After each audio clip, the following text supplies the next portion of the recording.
Welcome to The Writer Reads The Reptiles Blade, Part 1. Felicity Shannara Jones, Captain Jones to most who knew her, Felix to her friends, Jay to Manx Carlisle, who followed her up the steps from the car. You could drop the uniform, you know, he said. After all, you don't wear one anymore. Can it, Carlisle? And now I know you're pissed when you go formal on me. You have no idea. Carlisle placed a hand on her forearm. It was just a touch, firm, a warning. Felix stopped halfway up the stairs, let him partially block her path and catch her eye. Take a breath, Jay. They're the dumbest damned civilians we've yet come across, but they are holding all the cards. It took an effort, but Felix managed to halt the epithet before it crossed her tongue. This was what they paid him for. This was why she had kept him around long after she'd given most of her other PAs the can. Carlisle knew the playing field, and knew her well enough to warn her when she was letting too much of her inner self show.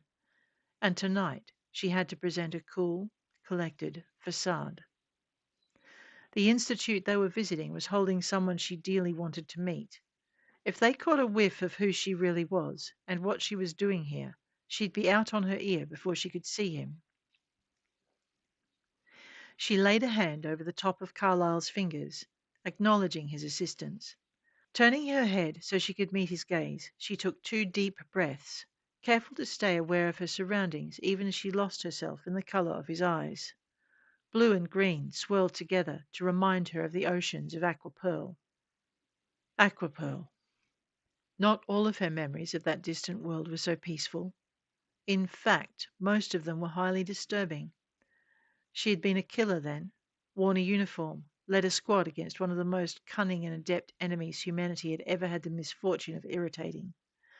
Attempting to claim someone else's planet tended to have that effect on the inhabitants. The oceans, though. She had been given time to heal beside one, and had learnt to associate the uniquely coloured water with security. And then they'd whisked her out of the war zone and slotted her with an advisory position. It was too dangerous to send her back to fight. She'd draw too much attention to any unit to which she was attached. Felix had learnt a lot about the politics behind the conflict since then, was active in trying to find a way to peace that would let both sides retire with grace, or at least with their economies intact. The lizardine warrior being held was probably the emissary they'd been waiting for, and that was going to put a big hole in their hopes for an equitable ending. You right, ma'am? Carlyle's quietly voiced question brought her quickly back to the present, and he removed his hand from her arm. I think our hosts are waiting. Damn. Felix hadn't wanted to draw attention to herself, but she had needed the quiet in her assistant's eyes in order to pull her emotions under control. Why had command insisted it be her? They knew what had happened on Aquapearl, and had insisted in spite of it. For them to take the risk of her revealing herself meant the situation was dire indeed, but it would be worth the risk if they could get the emissary back. Again, it was Carlyle's hand on her arm that brought her back to the present. They had reached the top of the stairs, and she didn't recall getting there. I'm sorry, Carlyle, she said. Never mind, ma'am, he said, and guided her through the door and past the watchful eyes of the guards. When they were inside and had been directed to join the group of people invited to see the exhibit, he drew her to one side. Are you up for this, ma'am? Felix had been taking stock of their surrounds, filing away faces and name badges for later, noting the surveillance cameras, sprinkler system, and the motion detectors. Interesting for a benign research organisation that claimed humanitarian interests only. But then, so was taking out a top-of-the-line enemy shuttle and incarcerating its inhabitant. The Institute claimed it had rescued the reptiloid from the shuttle's wreckage. To the world at large, they claimed it was borderline non-sentient. To the invited guests of this evening's little soiree, they had revealed it was quite intelligent, possibly some kind of soldier from the war humanity was waging in an attempt to take control of Aquapearl and its minerally endowed beauty spots. Command knew better, and they'd sent Felix to see what could be done. Speak to him if you can, assure him of our intent, bid for him if you must, get him out of there if you can swing it without causing a politically embarrassing row. I can manage, thank you, Carlyle, Felix said, keeping her voice low and firm. He looked taken aback for a moment, but then noted a couple, each wearing the distinctive uniform belonging to their hosts. Once the man and woman had passed out of easy earshot, Felix caught her assistant's eye. "Thank you," she said, and knew by the small nod and brief smile that he understood. "Stay close." Carlyle's "Of course, ma'am," was interrupted when their hosts opened the double doors leading into the exhibition area. "Step this way, ladies and gentlemen. Please gather round at the foot of the platform. No closer. We don't want you to alarm him. He's feeling quite vulnerable." Quite vulnerable was probably an understatement. Any creature would feel vulnerable if it was being held in a cube of electrified force bars. Twitch an inch too far to the right or left, and it would not only meet an unyielding force, but suffer a nasty shock to boot. The glare of the field and electricity combined to blur the figure within. Fortunately, one of the other guests asked the question that had crossed Felix's mind. "If he's so harmless, how come he's being held like that?" "And why not cuffed to an operating table?" muttered someone else, one of the expensively suited gentlemen Felix recognized from her syndicate files. For a humanitarian organization, these guys were running with an interesting crowd. In addition to several she recognized from organized crime families, Felix saw at least one foreign diplomat, two interplanetary allies, and one other government department masquerading as someone else. She let her eyes slide over the latter and noticed them give her the same courtesy. Who knew what name they were using tonight? Better to wait for introductions than put her foot in it. Again. Carlyle's discreet nudge in the ribs and chin tilt toward the dais alerted Felix to the fact their hosts had closed the doors and were preparing to address them. The first words spoken brought their audience to an abrupt, unsettled quiet. "Greetings, honoured guests. My name is John Saunders, and this is my assistant, Kylie Harpington. Thank you for coming this evening. However, I'm afraid we have not been very honest with you," said the tall young man, scanning them with a bright, brown-eyed gaze. "You see, we don't believe this creature is merely intelligent, or even a soldier.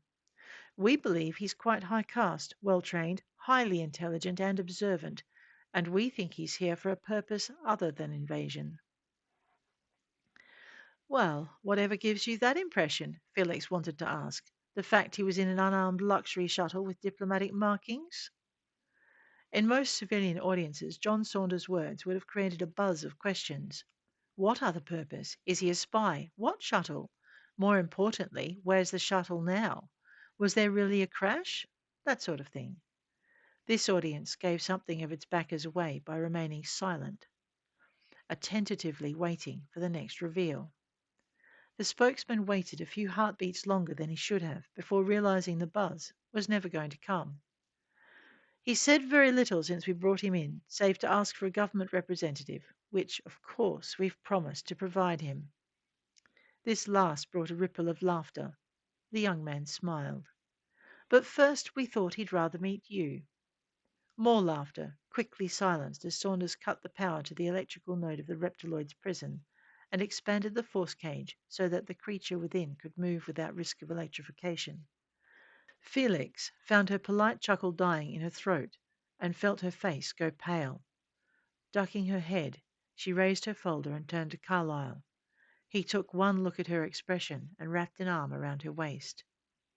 "Nerves," he quipped in reply to the curious gaze that reached them. "Never seen an alien in her life." Felix could have cheerfully killed him, except that his response enabled him to steer her to one side of the room and settle her on a square seat by the wall. And any who had noticed quickly lost interest.